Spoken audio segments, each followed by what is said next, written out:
ದಿಕ್ಕುಗಳು 4.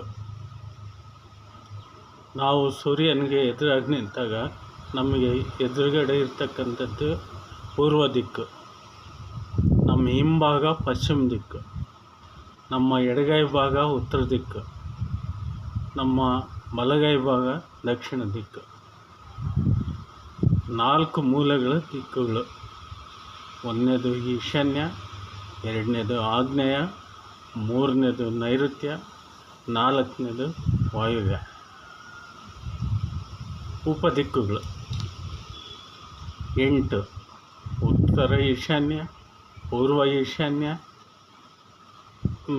ಪೂರ್ವ ಆಗ್ನೇಯ, ದಕ್ಷಿಣ ಆಗ್ನೇಯ, ದಕ್ಷಿಣ ನೈಋತಿ, ಪಶ್ಚಿಮ ನೈಋತಿ, ಪಶ್ಚಿಮ ವಾಯುವ್ಯ, ಉತ್ತರ ವಾಯುವ್ಯ.